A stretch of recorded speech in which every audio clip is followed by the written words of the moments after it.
Hello and Assalamu alaikum students. Hope all of you will be fine. Students, the topic for today is the British political system. और British का जो पार्लिमानी निज़ाम है आज हम उसको जानने की कोशिश करते हैं कि ब्रिटिश का जो पॉलिटिकल सिस्टम है वो किस तरीके से रन करता है और किस तरीके से जो है ब्रिटिश का निज़ाम जो है कायम हुआ और इसने कौन कौन सी स्टेजेस जो हैं वो कवर अप की। इससे पहले हमने जो टॉपिक पढ़ा था that was the British political culture और आज हम जो है ब्रिटिश पॉलिटिकल सिस्टम को स्टडी करेंगे। So let's go and start topic. So इससे पहले कि हम अपना टॉपिक स्टार्ट करें आप लोगों के लिए कुछ सजेस्टेड लिटरेचर यहाँ पर गिवन है। That is the American government institutions and politics G.Q. Wilson 3rd edition book है आपके पास। Then parliament government in English London Allen and Unwin 1960 की ये बुक है, पब्लिकेशन है। इसके अलावा द अमेरिकन डेमोक्रेसी जो है पैटरसन जो है इसके ऑथर हैं और अगर आप ये ले सकते हैं आपको इजीली मार्केट में अवेलेबल है। ये आपको बहुत हेल्प आउट करेगा आपका जो आज का टॉपिक है इसको कवर अप करने में। सो आई होप कि आपको जो है इन बुक से फ़ायदा होगा। So kindly get your self with these recommended books. So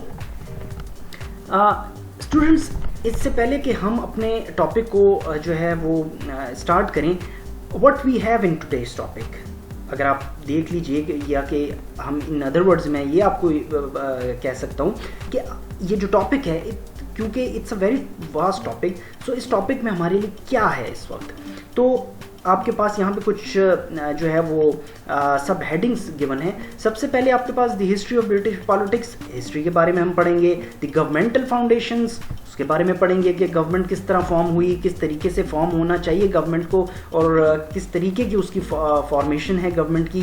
the branches of government, the English monarchy, monarchy means kingship, kingship के बारे में पढ़ेंगे।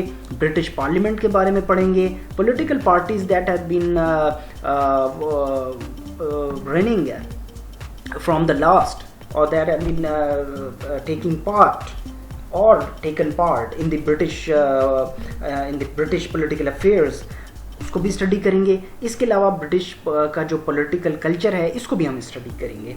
और पॉलिटिकल कल्चर तो ऑलरेडी आप लोगों के साथ डिस्कस हुआ है लेकिन इसको once again as a revision आप लोगों के लिए मैं जो है यहाँ पे इसको रिपीटेशन हम करेंगे।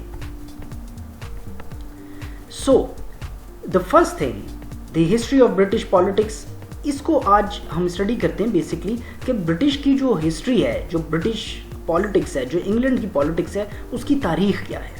और अगर हमें पता अगर हम जो है यूज टू हों हिस्ट्री से तो हमें पता चलता है कि जो लास्ट 800 ईयर्स की जो तारीख है, ठीक है, situation over the last 800 years, in that era British government have been breaking down the monarchs former powers.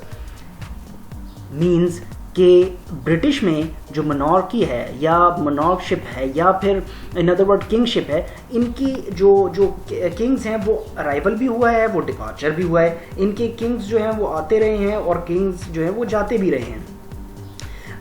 ये भी मैं बता दूं कि ओल्डन टाइम्स में जो है जब एथेंस और स्पार्टा लीग्स हो रही थी, मींस के जो ग्रीक सिटी स्टेट्स का कॉन्सेप्ट था, छोटी छोटी स्टेट्स बनी हुई थी, ये मैं राउंड अबाउट 4th BC की बात कर रहा हूँ आपके साथ। तो वहाँ पर एट दैट टाइम जो सिचुएशन थी तो they were fighting with each other just because of the government.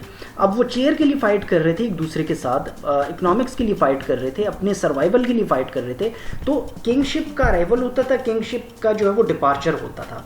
तो हमने ये देखा कि with the passage of time जो है जो डिफरेंट किंग्स आए, उसके अलावा जो है यहाँ पे हमने फाइट देखी। तो एक कबीला है वो दूसरे कबीले को, जो दूसरा ट्राइब होता था उसको जो है वो डिफीट करता था और वहाँ पर अपनी गवर्नमेंट कायम कर लेता था। Similar condition was with the great Britain, क्योंकि ये जो ब्रिटिशर हैं या ब्रिटिश पीपल हैं, ये इनका कॉन्सेप्ट बहुत ओल्ड है, बहुत पुराना कॉन्सेप्ट है इनका। इसीलिए 800 साल की बात की गई है कि 800 साल में किंग्स आते भी रहे हैं, किंगशिप आती रही हैं और किंगशिप जो है वो टूटती भी रही है।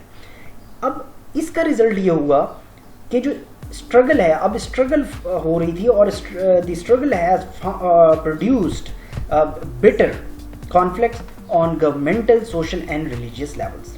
अब ये देख लीजिए कि इसका जो सबसे बड़ा नुकसान हुआ है वो ये हुआ कि ये जो किंगशिप आई और फिर जो आपके साथ इतना डिस्कशन हो गया, आपके साथ डिस्कशन हुई, तो उसका रिजल्ट ये निकला कि इसमें आपके पास डिफरेंट कॉन्फ्लिक्ट जो है वो सामने आ गए, जिस तरह गवर्नमेंटल लेवल पर, सोशल लेवल पर और रिलीजियस लेवल पर। तो ये कॉन्फ्लिक्ट जो है वो आते गए हैं, कॉन्फ्लिक्ट का जो है वो प्रॉब्लम्स क्रिएट होते गए हैं, और ना सिर्फ गवर्नमेंट के लिए चैलेंजिंग सिचुएशन बन गई बल्कि सोशल और रिलीजियस लेवल पर भी चैलेंजेस का सामना करना पड़ा। अब मैं आपको यहाँ पर ये बता दूँ कि जो सोशल और रिलीजियस लेवल है, मीन्स के इसको अंडरस्टैंड करने के लिए हमें अंडरस्टैंड करना पड़ेगा 30 ईयर्स ऑफ पेलोपोनेसियन वॉर। ये जो पेलोपोनेसियन वॉर हुई जो कि ग्रीक और स्पार्टा और एथेन लीग्स के दरमियान थी, जो कि स्मॉल सिटी स्टेट्स थी, और ये ट्राइब्स जो थे they were fighting with each other, एक दूसरे के खिलाफ वो लड़ रहे थे। और उसकी वजह ये थी कि इकोनॉमिक्स, सर्वाइवल, उनका सेल्फ इंटरेस्ट, तो इस वजह से जो है ये पेलोपोनेसियन वॉर का इसको नाम दिया गया। और ये 30 ईयर्स ऑफ वॉर हुई यूरोप में। ये जो 30 साल जंग थी, इसके पस मंज़र जो है वो हिस्ट्री ये हमें बताती है कि ये जो रिलीजियस अफेयर्स होते हैं उसकी सबसे बड़ी वजह ये है कि ये जो 30 साल जंग थी इसकी कॉज ये बनी कि बिकॉज ऑफ द रिलीजन। अब यूरोप में जो है वो रिलीजन और पॉलिटिक्स एक पेज पर थी, और जिस मुल्क में भी रिलीजन और पॉलिटिक्स, सियासत और मज़हब जो है एक जगह पर आएगा तो इन दोनों के दरमियान कॉन्फ्लिक्ट आएगा। तो मीन्स सियासत बिल्कुल डिफरेंट है from the religion. Later on हमने ये देखा कि यूरोप में मैकियावेली का राइवल हुआ, इसके अलावा मॉर्गन थॉ का राइवल हुआ। उन्होंने अपनी कुछ रीडिंग्स दी, उन्होंने अपनी कुछ फिलॉसफी पेश की। तो अकॉर्डिंग टू दैट फिलॉसफी उन्होंने रिलीजन को और पॉलिटिक्स को कहा कि दो डिफरेंट चीज़ें उनको एक साथ नहीं होना चाहिए। उसके बाद हमने देखा कि जो है वो पेलोपोनेसियन वॉर का एंड हुआ 30 साल जंग का, जिसमें बहुत से लोग मारे गए, और फाइनली हमने देखा कि यूरोप में जो है एक काम एंड क्वाइट और एक डेवलपमेंटल एरा जो है वो शुरू हुआ। अब अगर मॉडर्न एज देखी जाए ब्रिटिश की, या मॉडर्न सिचुएशन देखी जाए, तो ब्रिटिश में आपके पास जो मेन अथॉरिटी है मींस वो ब्रिटिश गवर्नमेंट के पास है, और पॉलिटिकल सिस्टम जो है उनका चल रहा है। और मींस के पॉलिटिकल सिस्टम कौन चला रहा है? Under the eyes of prime minister. Prime minister है वहाँ पर, मींस के आपके पास जो है वो प्राइम मिनिस्टर जो पार्लियामेंट्री सिस्टम है वो लोकेट कर रहे हैं। आपके पास हाउस सिस्टम है, बाइकैमरल लेजिस्लेचर है, मींस के upper house and lower house, जिस तरह house of lords and house of commons हैं।